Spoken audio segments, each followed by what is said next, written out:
Budaya tidak pernah berakhir, selalu ada yang baru, selalu ada bentuk kesenian yang baru, gerak tari, lagu, dan juga lukisan.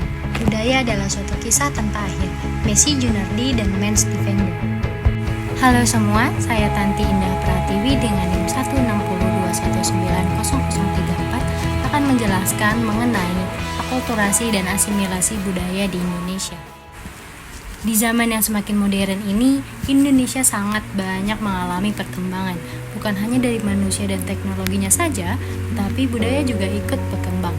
Perkembangan budaya biasanya terjadi karena adanya pencampuran budaya, baik budaya dari luar negeri ataupun dari dalam negeri. Oleh sebab itu, dengan adanya pencampuran budaya tidak menutup kemungkinan akan lahir suatu kebudayaan yang baru, dan itulah yang disebut dengan akulturasi. Pengertian lebih lanjut mengenai akulturasi disampaikan oleh tokoh kita, Kodjaraningrat, di mana suatu akulturasi merupakan suatu proses sosial yang terjadi jika terdapat kelompok sosial dengan kebudayaan tertentu dan dihadapkan dengan kebudayaan yang asing. Dan di mana terjadinya suatu akulturasi pada suatu budaya, pasti akan ada asimilasi di dalamnya. Seperti yang kita ketahui, manusia diciptakan sebagai makhluk sosial yang memerlukan adanya interaksi dengan manusia lain. Yang disebut sebagai makhluk sosial adalah makhluk yang hidup secara bermasyarakat.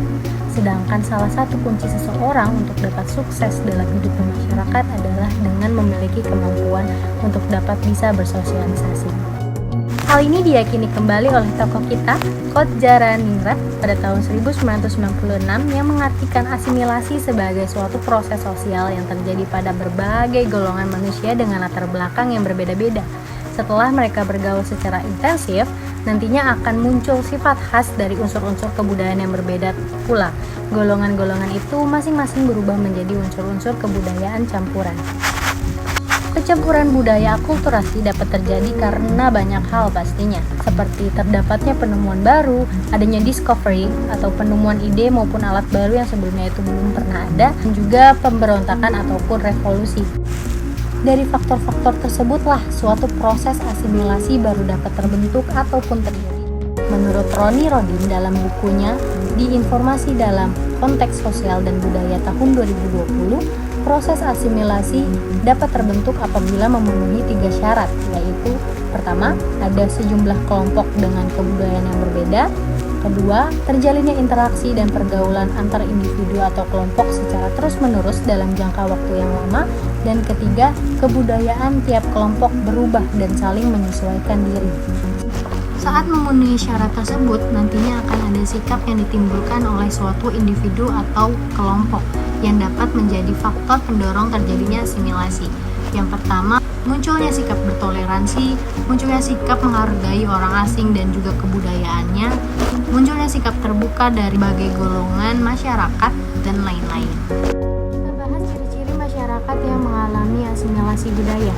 Merujuk pada buku Komunikasi Lintas Budaya oleh Larry A. pada tahun 2010, ciri-cirinya adalah berkurangnya perbedaan antar individu ataupun kelompok, semakin eratnya kesatuan tindakan, sikap, dan perasaan, serta lebih mementingkan kepentingan dan tujuan bersama. Adanya interaksi secara langsung dan terus-menerus antar individu di dalam kelompok masyarakat, dan adanya kesadaran setiap individu untuk memberikan peninjauan terhadap kebudayaan lain demi untuk mewujudkan kepentingan bersama. Selama terjadinya kegiatan akulturasi dan asimilasi Indonesia berlangsung, pastinya akan ada produk hasil yang ditinggalkan. Untuk akulturasi, contohnya ada masjid, candi-candi, seni ukir, seni wayang, seni pahat, dan juga untuk asimilasi kepada kegiatan individu, yaitu kebiasaan dalam menggunakan sendok atau garpu saat makan, berdoa sebelum makan, serta kebiasaan kita yang diharuskan untuk selalu menyapa, memberi salam kepada orang yang lebih tua. Demikian penjelasan ringkas mengenai akulturasi dan asimilasi di Indonesia. Semoga bermanfaat videonya untuk menambah wawasan kamu-kamu semuanya. Sampai jumpa di video-video selanjutnya. Dadah!